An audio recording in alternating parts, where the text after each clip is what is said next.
Shalom. Shalom Bapak Ibu yang berkati Tuhan, apa kabar? Baik. Tentunya luar biasa di dalam Tuhan. Amin, puji nama Tuhan. Kita akan memulai kebaktian online pada hari ini. Sebelumnya mari kita berdoa sama-sama. Ya Bapa, ya Tuhan, Allah kami, Tuhan kami Yesus Kristus, Allah yang luar biasa, Allah yang kami sembah, Allah yang sangat dahsyat. Biarlah pada hari ini Tuhan, kami menyerahkan seluruh kehidupan kami dalam nama-Mu Tuhan. Dan kami akan memulai kebaktian online pada hari ini Tuhan. Terima kasih atas berkat-Mu, hari-hari yang telah kami lewati bersama Engkau Tuhan. Kami ucap syukur atas pemeliharaan-Mu, penyertaan-Mu yang sempurna dalam hidup kami, keluarga kami, saudara kami semuanya Bapa. Tuhan, biarlah saat ini Tuhan, kami mau memuji dan muliakan Engkau sebagai Tuhan dan Juru Selamat kami. Kami mau syukur atas segala berkat-Mu, atas segala pemeliharaan-Mu, atas segala keselamatan yang telah Engkau berikan dalam hidup kami ya Bapa. Terima kasih Bapa, terima kasih, berkati setiap kami Tuhan. Begitu juga Tuhan, kami menyerahkan setiap kami Tuhan, para pelayan Bapa, baik pemain musik, pujian Tuhan, dan terlebih hamba-Mu yang menyampaikan firman ya Bapa. Kiranya Kau pakai setiap kami, kuduskan setiap kami, layakkan setiap kami Tuhan, untuk kami boleh melayani Engkau ya Bapa di dalam ibadah online pada hari ini Tuhan. Kami juga berdoa untuk saudara kami semua Tuhan, kiranya Kau memberkati mereka semua, apapun keadaan mereka. Kami percaya Engkau memberkati mereka semua sebagaimana Engkau memberkati kami tempat ini ya Bapa. Terima kasih Tuhan Yesus, terima kasih. Kiranya Engkau berkati kebaktian ini dari awal pertengahan hingga sampai pada akhirnya. Apabila ada kuasa-kuasa gelap hendak mengganggu Tuhan, kami patahkan, kami hancurkan kuasanya dalam nama Tuhan Yesus Kristus, Allah kami yang luar biasa. Terpujilah nama-Mu. Dalam nama-Mu kami memuji dan muliakan Engkau. Haleluya, haleluya. Amin. Mari kita masuk dalam hadirat Tuhan. Haleluya, haleluya.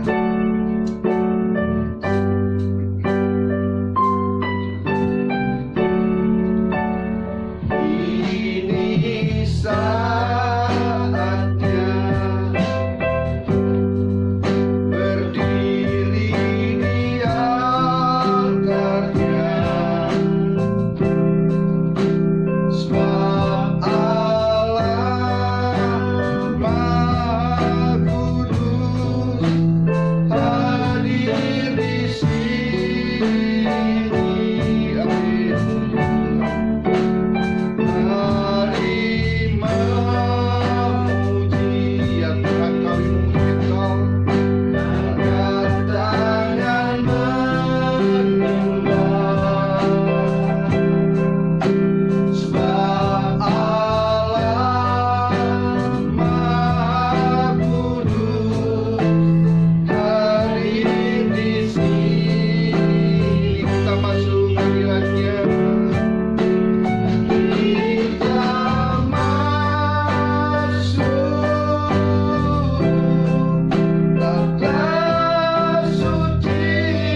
perlindungan dan kekuatanmu.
Menyembah Engkau dan sujud di hadapan-Mu ya Tuhan. Terlebih pada hari ini Tuhan, hari yang teristimewa bagi kami Tuhan, di mana kami akan mengadakan perjamuan suci. Oleh karena darah-Mu Tuhan, Kau telah tebus setiap dosa-dosa kami Tuhan. Terima kasih Bapa, terima kasih atas pengorbanan yang begitu besar atas kami, cinta kasih-Mu atas kami semua Tuhan. Biarlah pada hari ini Tuhan, kami menyerahkan seluruh kehidupan kami dalam nama-Mu lebih lagi ya Bapa. Karena Engkau Tuhan telah melayani kami, telah mengorbankan kehidupan Engkau Tuhan untuk dosa-dosa kami ya Bapa. Terima kasih Bapa, terima kasih Tuhan Yesus Kristus. Ampunilah setiap dosa-dosa kami, ampunilah segala kesalahan-kesalahan kami Tuhan, sebagaimana kami telah lakukan Tuhan. Dan kami percaya Tuhan, Engkau Allah yang pengampun Tuhan. Engkau senantiasa mengampuni setiap dosa-dosa kami Bapa. Terima kasih Bapa, terima kasih Tuhan Yesus Kristus. Sebentar lagi kami juga akan mendengarkan setiap sabda firman-Mu Bapa. Kiranya Engkau berkati hamba-Mu Tuhan. Kami menyerahkan hamba-Mu Tuhan untuk Kau pakai luar biasa Tuhan, untuk menyatakan kebenaran akan firman-Mu Tuhan. Kau pakai hamba-Mu nih Tuhan sebagai pawalian atas kami Tuhan. Kami akan hikmat atas hamba-Mu nih Tuhan. Terima kasih Bapa, terima kasih. Oleh karena itu Tuhan, kami menyiapkan hati, pikiran kami, telinga kami Tuhan, untuk kami boleh mendengar firman-Mu Tuhan. Terima kasih ya Bapa, terima kasih. Dan biarlah Tuhan, setiap firman-Mu akan menjadi rema dalam kehidupan kami, menjadi penuntun atas setiap langkah-langkah kami. Terima kasih Tuhan Yesus, terima kasih. Kami menyerahkan semuanya atas nama Engkau Bapa, Tuhan kami Yesus Kristus. Terima kasih Bapa, terima kasih. Dalam nama-Mu kami serahkan semuanya. Haleluya, haleluya, amin. Terima kasih atas pelayanan kami, semoga menjadi berkat bagi kita semua. Amin. Shalom, jemaat Tuhan yang diberkati oleh Tuhan. Puji syukur kepada Tuhan kita, kalau pada hari ini kita semua boleh kembali datang beribadah kepada Tuhan.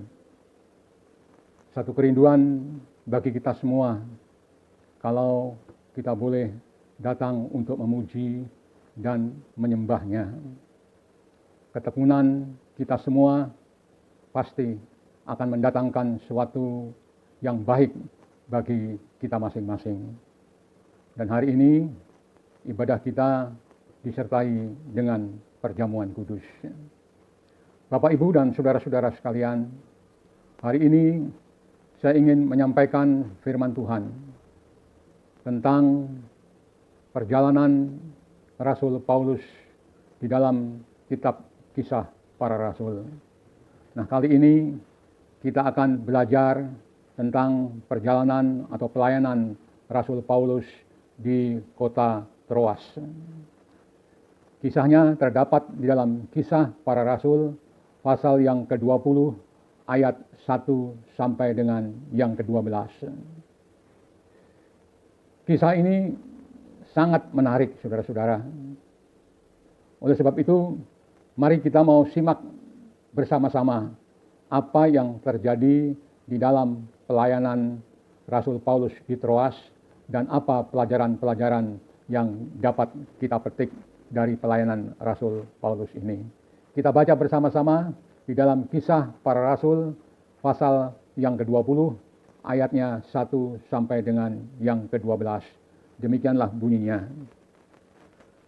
Setelah reda keributan itu, Paulus memanggil murid-murid dan menguatkan hati mereka. Dan sesudah minta diri, ia berangkat ke Makedonia. Ia menjelajah daerah itu dan dengan banyak nasihat menguatkan hati saudara-saudara di situ. Lalu tibalah ia di tanah Yunani. Sesudah 3 bulan lamanya tinggal di situ, ia hendak berlayar ke Syria. Tetapi pada waktu itu orang-orang Yahudi bermaksud membunuh dia. Karena itu ia memutuskan untuk kembali melalui Makedonia.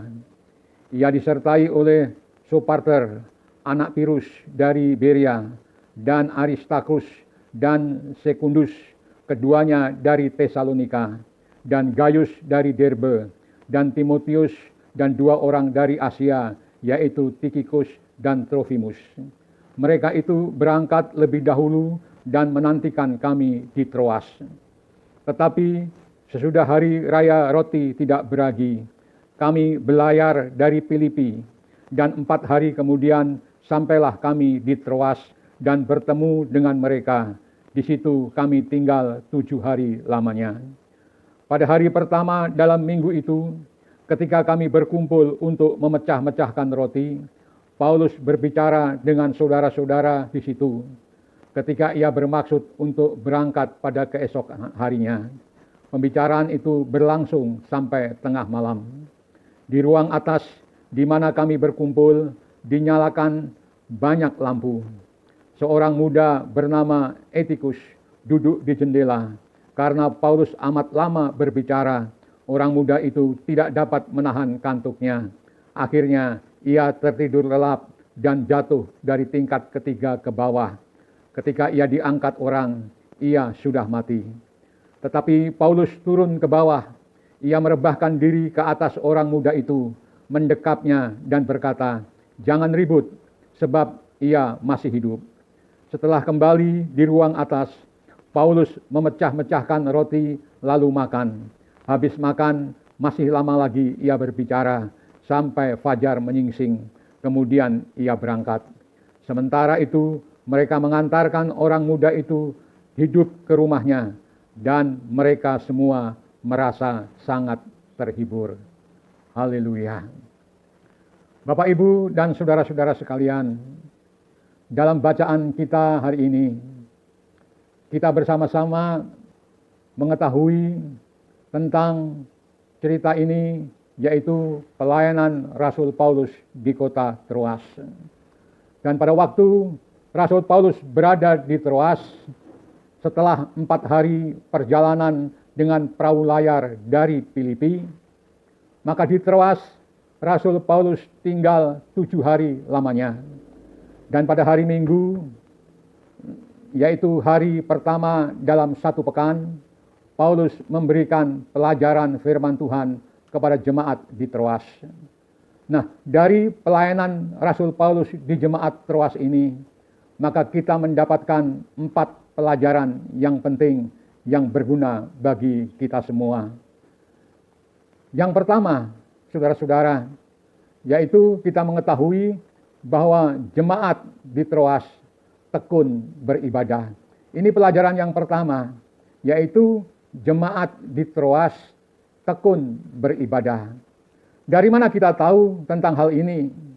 Dalam ayatnya yang ke-7, pasal yang ke-20 tadi dijelaskan bahwa pertemuan ibadah jemaat di Troas itu diadakan pada malam hari. Demikian ayat yang ke-7 dikatakan, pada hari pertama dalam minggu itu, ketika kami berkumpul untuk memecah-mecahkan roti, Paulus berbicara dengan saudara-saudara di situ, karena ia bermaksud untuk berangkat pada keesokan harinya. Pembicaraan itu berlangsung sampai tengah malam. Nah, mengapa pertemuan ibadah mereka diadakan pada malam hari? Jawabannya sederhana. Karena hari Minggu pada masa jemaat mula-mula itu, hari Minggu bukanlah hari libur. Lalu kemudian malam hari adalah satu-satunya waktu yang jemaat miliki untuk beribadah. Sebab pada waktu pagi sampai sore mereka harus bekerja untuk mencari nafkah mereka masing-masing.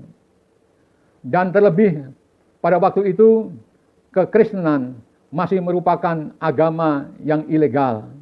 Jadi pertemuan pada malam hari dirasa sangat cocok untuk kebutuhan jemaat pada waktu itu.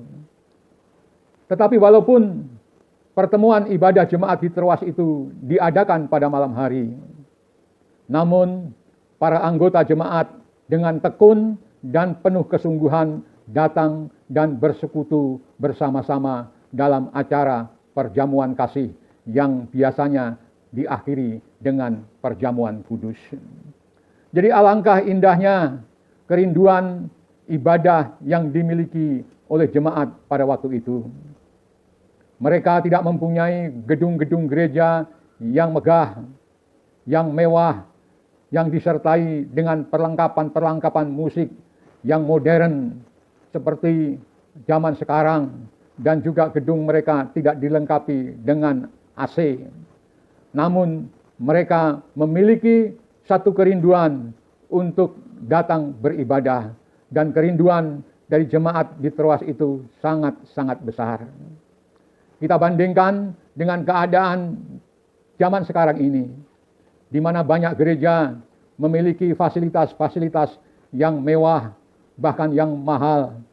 Tetapi dalam hal semangat dan kerinduan untuk datang beribadah, jauh ketinggalan dengan jemaat pada zaman rasul-rasul, termasuk dengan jemaat yang ada di Troas. Jemaat zaman sekarang selalu memiliki alasan apabila mereka tidak berangkat ibadah pada hari Minggu. Banyak alasan yang sering dikemukakan di dalam jemaat tidak bisa datang beribadah pada hari Minggu. Alasannya bermacam-macam. Ada yang mengatakan bahwa saya sedang ada masalah, jadi saya absen ibadah untuk kali ini. Ada yang lain mengatakan bahwa saya ada acara yang harus saya hadiri, jadi ibadah saya minggu depan aja atau bulan depan lagi. Ada yang mengatakan bahwa saya sedang sibuk. Ada yang lagi yang mengatakan bahwa saya baru kedatangan tamu. Oh, ada yang mengatakan bahwa saya sibuk urusin anak-anak. Bermacam-macam alasan dikemukakan. Tapi kita lihat jemaat di Troas, meskipun mereka beribadah di rumah dan dilakukan pada malam hari, mereka tetap mempunyai satu kerinduan yang luar biasa. Saya berharap bahwa jemaat kita juga demikian. Meskipun saat ini kita juga beribadah di rumah kita masing-masing. Tetapi kalau kita mempunyai satu kerinduan, ketaatan, dan kedisiplinan di dalam kita melakukannya, maka ibadah kita akan menjadi berkat bagi kita masing-masing. Kita sekarang punya keleluasaan. Kalau nggak bisa beribadah pagi hari, kita bisa beribadah siang, kita bisa beribadah sore, dan kita juga bisa beribadah malam hari. Terserah bagaimana waktu yang baik bagi Bapak, Ibu, dan saudara-saudara semua. Dan sebenarnya kita tidak punya alasan lagi untuk tidak bisa datang beribadah. Dan saya percaya Tuhan tahu kerinduan daripada kita semua untuk datang beribadah. Dan biarlah kita menteladani jemaat yang ada di Troas ini. Mereka tekun beribadah meskipun ibadah mereka dilakukan pada malam hari. Lalu pelajaran yang kedua yang dapat kita miliki, yaitu bahwa jemaat di Troas mereka lapar dan dahaga akan firman Tuhan. Dari mana kita tahu akan hal ini? Kita tahu hal ini seperti yang dikatakan dalam Kisah Para Rasul pasal yang ke-20 ayat yang ke-7 yang menjelaskan kepada kita bahwa ibadah yang diadakan jemaat Troas hari itu berlangsung lama sekali, bahkan sampai tengah malam masih belum selesai, dan terus dilanjutkan sampai fajar menyingsing. Dalam ayatnya yang ke-11 dikatakan bahwa setelah kembali di ruang atas, Paulus memecah-mecahkan roti lalu makan. Habis makan masih lama lagi ia berbicara sampai fajar menyingsing. Kemudian ia berangkat. Nah, dengan demikian maka kita tahu bahwa ibadah minggu bagi jemaat di Troas pada waktu itu berlangsung lebih dari 8 jam. Hal ini dikarenakan bahwa malam itu Rasul Paulus memang memberikan semacam diklat khusus karena keesokan harinya dia akan pergi ke tempat yang lain. Tapi coba perhatikan bagaimana kehausan daripada jemaat di Troas ini. Mereka diajar berjam-jam lamanya oleh Rasul Paulus. Mereka tetap ada di sana dan tidak ada yang pulang. Satupun tidak ada yang pulang. Nah, ini menunjukkan betapa rasa lapar dan dahaga akan firman Tuhan yang luar biasa. Kelaparan dan kehausan rohani semacam ini kita jumpai pada diri jemaat di Berea juga.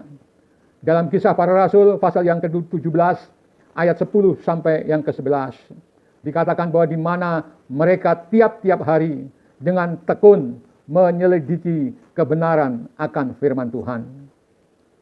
Tapi dewasa ini atau sekarang ini kita juga atau dunia sedang lapar dan haus akan hal-hal kedagingan yang penuh dengan dosa. Tetapi sayangnya banyak anak Tuhan juga ikut-ikutan lapar dan dahaga akan hal-hal kedagingan ini. Dan biarlah teladan atau contoh jemaat di Troas yang kita pelajari hari ini dapat menjadi pengajaran bagi kita semua agar jemaat kita di GPH menjadi jemaat yang berkenan di hadapan Tuhan. Itu yang kedua. Lalu yang ketiga, pelajaran yang ketiga kita jumpai bahwa di tengah-tengah pengajaran Rasul Paulus di situ ada orang yang tidur waktu khotbah disampaikan. Tadi sudah dikatakan bahwa Rasul Paulus berkhotbah dan mengajar berjam-jam lamanya, bahkan dikatakan sampai tengah malam. Dan salah seorang yang hadir pada waktu itu adalah seorang yang bernama Eutikus, seorang pemuda yang duduk di jendela di ruangan atas. Rupa-rupanya pertemuan ibadah pada waktu itu diadakan di sebuah rumah yang bertingkat 3 dan Eutikus duduk di tepi jendela. Mengapa ia duduk di situ? Mungkin ada beberapa alasan bahwa ruangan di tempat itu atau ruangan tempat mereka beribadah sudah penuh. Dan dia ingin mencari angin yang segar di tengah-tengah udara yang sumpek itu. Dan kemudian ia berpindah-pindah tempat untuk duduk beberapa kali. Dan akhirnya Eutikus tidak bisa lagi menerima semua pengajaran daripada Rasul Paulus, sebab ia tidak bisa menahan kantuknya. Ia tertidur lelap dan akhirnya dia jatuh ke lantai bawah sampai mati. Nah, dari ayat ini kita tahu bahwa hal tertidur di dalam gereja bukanlah satu hal yang baru. Dari dulu juga sudah ada orang yang tertidur waktu khotbah sedang disampaikan. Nah, apakah dengan demikian kita dapat mengkategorikan bahwa Eutikus ini sebagai seorang pemuda Kristen yang lemah imannya dan tidak bersungguh-sungguh? Bapak, Ibu, dan saudara-saudara semua, sebaiknya kita jangan terlalu menghakimi Eutikus ini. Karena keadaan pada zaman dahulu itu sangat berbeda dengan keadaan pada zaman sekarang. Pada zaman dahulu, jemaat harus kerja keras pada waktu pagi sampai sore. Jadi ketika mereka beribadah, ketika mereka berhimpun dalam pertemuan, fisik mereka itu sudah lelah, sudah capek. Nah, ketika Rasul Paulus memberikan pengajaran yang panjang lebar berjam-jam lamanya, maka tidak mustahil ada juga jemaat lain selain Eutikus yang lelah dan mengantuk. Pada zaman sekarang, hal mengantuk dan tidur di gereja sifatnya sangat berbeda dengan kasusnya Eutikus ini. Pada masa sekarang, banyak alasan dapat diberikan mengapa orang bisa ngantuk, mengapa orang bisa tidur di tengah-tengah ibadah di gereja, padahal ibadahnya hanya 1,5 jam atau paling lama 2 jam saja. Apalagi variasi jamnya juga bermacam-macam. Ada ibadah pagi hari, ada ibadah sore hari, dan ada ibadah menjelang malam. Seorang warga jemaat bisa ngantuk dan tertidur di gereja karena beberapa alasan. Mungkin mereka kurang tidur karena kerja lembur, atau terlalu banyak nonton televisi, terlalu banyak nonton film, ataupun saat itu sedang banyak pikiran dan sebagainya. Faktor-faktor lainnya seperti badan terlalu lelah, sedang dalam pengaruh obat dan sebagainya.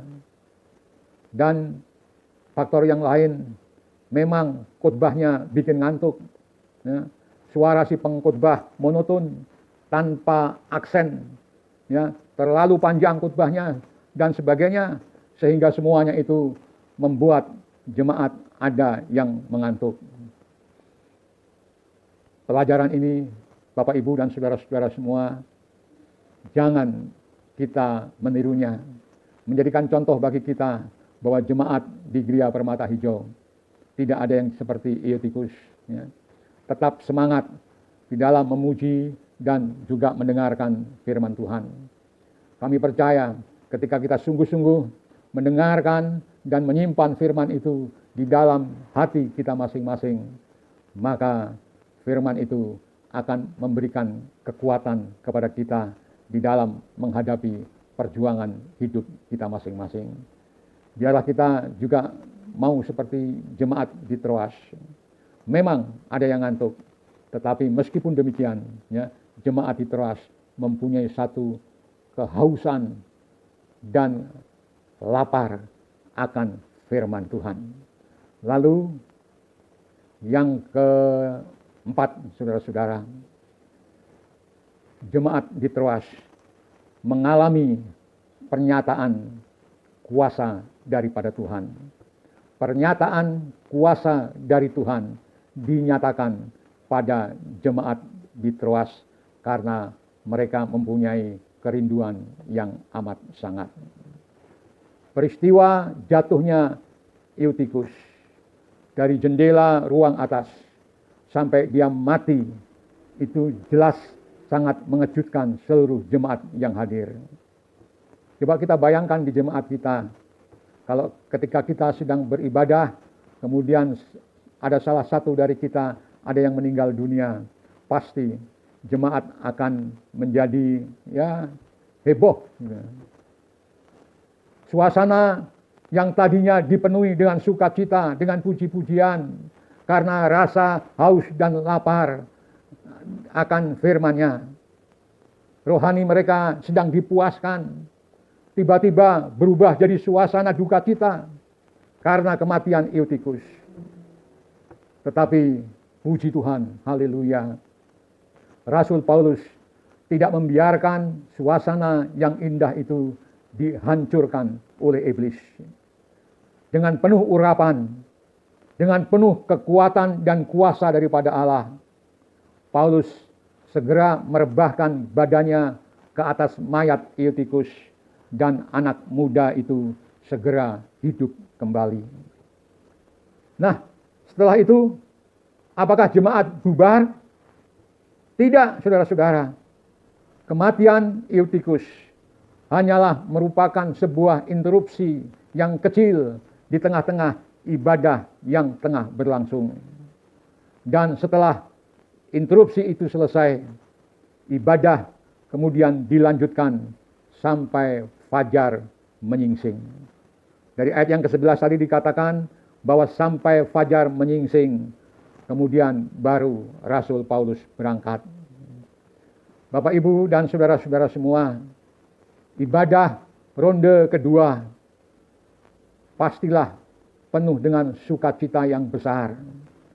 Iman mereka kembali dibangkitkan. Iman yang luar biasa itu semakin dikuatkan sebab mereka telah melihat dan mengalami kuasa Allah yang sangat luar biasa. Barulah ketika fajar mulai menyingsing, Eutikus diantarkan kembali ke rumahnya. Dan perhatikan, Bapak, Ibu, saudara-saudara semua, perhatikan kalimat terakhir dari ayat yang ke-12 bagian B, Kisah Para Rasul pasal yang ke-20 itu dikatakan, dan mereka semua merasa sangat terhibur. Bapak, Ibu, dan saudara-saudara semua, kita sudah bersama-sama mengetahui ada 4 pengajaran yang penting, yang bermanfaat bagi kita semua yang diajarkan oleh Rasul Paulus kepada jemaat di Troas. Yang pertama tadi dikatakan bahwa jemaat di Troas adalah jemaat yang tekun beribadah. Yang kedua, jemaat di Troas adalah jemaat yang lapar dan dahaga akan firman Tuhan. Dan yang ketiga, ada jemaat yang tidur waktu khotbah disampaikan. Tetapi kita melihat yang keempat, ya, di balik semuanya itu, jemaat di Troas mengalami pernyataan kuasa daripada Tuhan. Biarlah firman Tuhan pada hari ini memberikan kepada kita kekuatan dan gairah kembali agar kita semua boleh menjadi jemaat seperti di Troas ini, yaitu jemaat yang senantiasa tekun setia untuk datang beribadah. Dan kita semua juga ingin menjadi jemaat yang mempunyai haus, dahaga, dan lapar akan firman Tuhan. Dan kita lebih-lebih, kita sebagai jemaat, kita harus mengalami pernyataan kuasa daripada Tuhan. Jangan tertidur pada waktu kita beribadah, tetapi biarlah kita selalu konsentrasi terhadap ibadah kita, dan semuanya itu mendatangkan berkat yang besar dalam kehidupan kita masing-masing. Puji Tuhan, haleluya. Bapak, Ibu, dan saudara-saudara semua, tiba saatnya kita akan masuk di dalam perjamuan kudus. Perjamuan kudus adalah satu pengalaman rohani yang sangat indah bagi kita semua. Perjamuan kudus tidak boleh dijadikan hanya sekedar tradisi agama atau sekedar sebagai formalitas yang rutin diadakan di dalam ibadah kita setiap awal bulan. Tetapi di dalam sakramen perjamuan kudus ini, biarlah pikiran kita terarah pada pribadi dan karya Tuhan Yesus di kayu salib di Bukit Golgota. Dia yang tidak berdosa telah dijadikan dosa untuk kita semua, supaya kita yang berdosa ini boleh mendapatkan penebusan, boleh mendapatkan keampunan, dan kita boleh terbebas dari hukuman kekal, yaitu di neraka yang kekal. Bapak, Ibu, dan saudara-saudara, mari hari ini atau saat ini kita arahkan hati dan pandangan rohani kita kepada kayu salib di mana Yesus telah mati bagi kita semua. Cintanya teramat besar bagi saudara dan bagi saya. Oleh sebab itu, hari ini kita datang untuk memuji kebesarannya. Kita datang untuk mengagung-agungkan keajaiban pertolongannya. Kita datang untuk beribadah karena Dia adalah Allah yang layak kita sembah dan kita sanjung tinggi. Bapak, Ibu, dan saudara-saudara semua, mari kita siapkan hati kita, pikiran kita kepada Tuhan saja. Mari kita tunduk kepala dan kita akan berdoa sebelum kita makan dan minum perjamuannya. Mari kita berdoa. Bapa yang ada di dalam kerajaan surga, hari ini kami telah mempersiapkan diri kami untuk masuk di dalam perjamuan-Mu. Tetapi sebelum kami makan dan minum perjamuan-Mu, terlebih dahulu Tuhan, Engkau mengampuni setiap dosa dan kesalahan-kesalahan kami. Kami sebenarnya adalah orang yang tidak layak untuk menerimanya. Tetapi hari ini atau saat ini kami dilayakkan Tuhan oleh penebusan-Mu, sehingga kami boleh layak untuk menerima perjamuan kudus-Mu. Tuhan, saat ini kami juga ingin mengampuni orang-orang yang sudah bersalah kepada kami, karena Engkau sudah terlebih dahulu mengampuni dosa dan kesalahan-kesalahan kami. Tuhan, kami mau melupakan, kami mau membuang jauh-jauh orang-orang yang bersalah kepada kami, orang-orang yang sudah membenci kami, orang-orang yang sudah salah paham dengan kami. Tuhan, biarlah Tuhan juga mengampuni mereka seperti Engkau sudah mengampuni kami. Terima kasih Tuhan, terima kasih. Sebelum kami makan dan minum perjamuan-Mu Tuhan, Tuhan, kami mohon, bubuhi dengan berkat-berkat-Mu roti dan anggur yang telah kami persiapkan. Tuhan jamah, Tuhan berkati, sehingga roti dan anggur ini boleh menjadi berkat di dalam kehidupan dan pelayanan kami masing-masing. Terima kasih Tuhan, terima kasih. Kami siap untuk makan roti dan minum anggur perjamuan-Mu Tuhan. Puji Tuhan, terima kasih Tuhan, terima kasih Tuhan, terima kasih. Kami terima perjamuan-Mu Tuhan di dalam nama Tuhan Yesus Kristus. Puji Tuhan, haleluya, haleluya, haleluya, puji Tuhan. Mari Bapak, Ibu, dan saudara-saudara semua, kita ambil roti yang sudah kita persiapkan. Dan mari kita angkat roti kita. Dan sebelum kita makan roti ini, kita dengar firman Tuhan.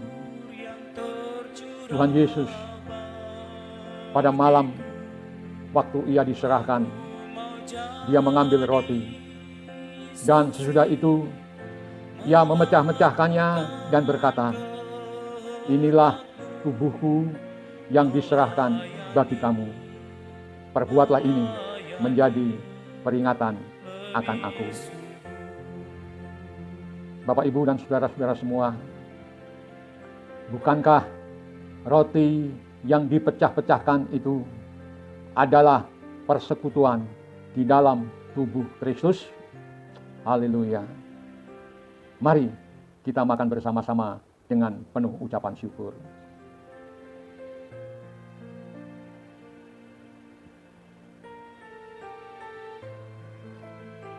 Haleluya.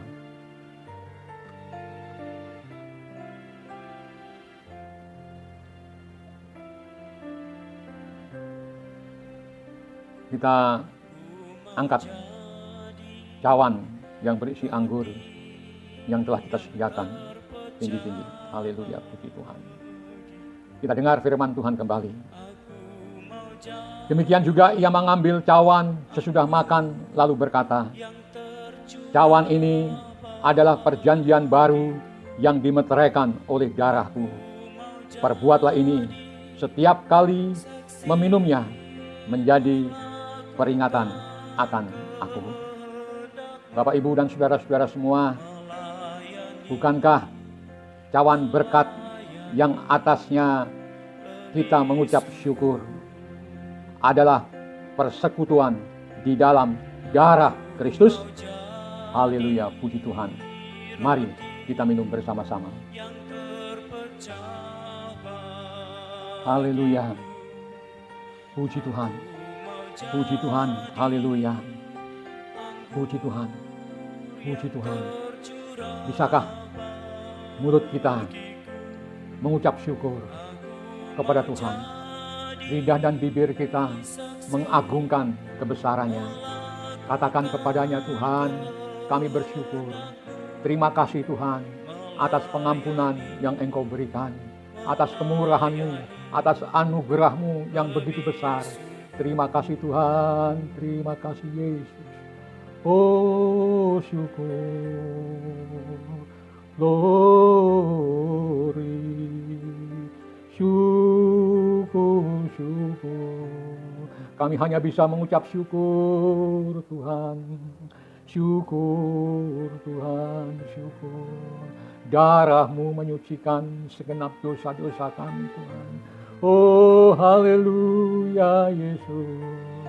Tubuh-Mu yang hancur Tuhan, oh menyembuhkan sakit penyakit kami Tuhan. Syukur. Terima kasih, kami percaya Tuhan, tubuh dan darah-Mu berkuasa atas kami Tuhan, memulihkan kehidupan kami Tuhan. Oh haleluya, haleluya, puji Tuhan, puji Tuhan. Terima kasih Tuhan, terima kasih Tuhan, terima kasih. Tuhan Yesus, Engkau melihat hati sidang jemaat-Mu yang rindu akan jamahan-Mu. Tuhan, saat ini Tuhan, biarlah Engkau jamah mereka satu persatu Tuhan.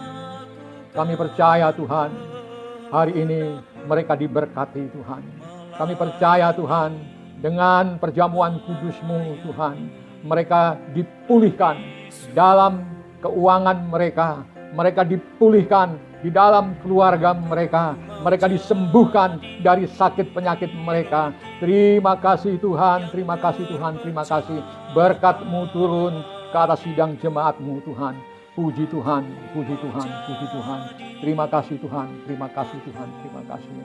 Bapa, kami serahkan sidang jemaat-Mu dalam tangan-Mu. Meskipun ibadah kami sederhana, hanya melalui peralatan yang begitu sederhana, tetapi Engkau tahu hati kami, hati yang lapar dan haus, hati yang penuh dengan kerinduan untuk datang kepadamu.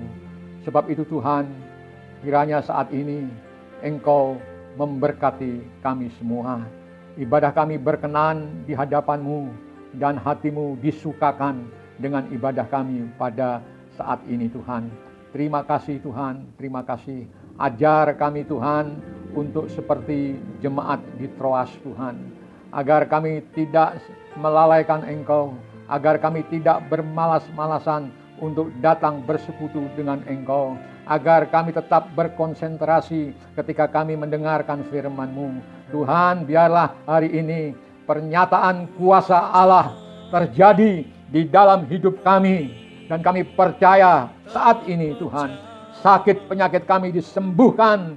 keluarga kami dipulihkan, pekerjaan kami dipulihkan, usaha kami dipulihkan. Terima kasih Tuhan, terima kasih. Keuangan kami yang macet dipulihkan dan kami diperkaya oleh kasih-Mu Tuhan. Haleluya, puji Tuhan, puji Tuhan. Kuasa Allah dinyatakan di dalam ibadah kami hari ini Tuhan. Syukur, terima kasih Tuhan, terima kasih. Memberkati pelayan-pelayan-Mu yang sudah ambil bagian dalam ibadah kami. Pemimpin puji-pujian, backing vokal, dan juga para pemain-pemain musik. Tuhan memberkati mereka satu persatu juga. Demikian pula hamba-Mu Tuhan yang memberitakan firman-Mu. Tuhan juga memberkati rumah tangga hamba-Mu. Terima kasih Tuhan, terima kasih. Demikian pula saudara-saudara yang lain yang mendengar dan menyaksikan ikut ibadah ini Tuhan. Tuhan juga memberkati mereka. Engkau tahu keadaan mereka masing-masing. Engkau tahu juga kebutuhan mereka masing-masing. Tuhan sanggup untuk mencukupi setiap kebutuhan rumah tangga Bapak, Ibu, dan saudara-saudara semua. Terima kasih Tuhan, terima kasih. Begitu kita setia dalam ibadah kita, maka pernyataan kuasa Allah akan dinyatakan di dalam kehidupan kita semua.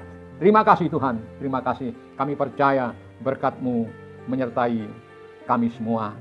Sebelum kita berpisah, biarlah kita tetap angkat tangan dan kita mau menerima berkat daripada Tuhan.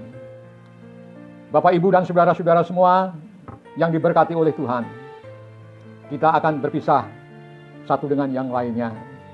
Dan biarlah kita membawa berkat daripada Allah Bapa, kasih dan cintanya Tuhan Yesus Kristus yang dinyatakan di kayu salib di Bukit Golgota, persekutuan dan kekuatan penghiburan daripada Roh Kudus menyertai kita semua mulai dari saat sekarang ini sampai Maranatha, Tuhan datang untuk yang kedua kalinya. Kita berpisah di dalam berkat-Nya Tuhan Yesus Kristus. Puji Tuhan. Yang percaya dan sudah menerima berkat, mari kita katakan sama-sama, amin. Puji Tuhan. Selamat berpisah dan sampai ketemu dalam ibadah kita di lain kesempatan. Puji Tuhan. Tuhan memberkati. Jika kau mau masuk kebebasan, ada kuasanya darah Tuhan. Jika kau berhajat disucikan, darah ada kuasa heran. Jika kau mau masuk kebebasan, ada kuasanya darah Tuhan. Jika kau berhajat disucikan, darah ada kuasa heran. Ada kuasa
dari dosa.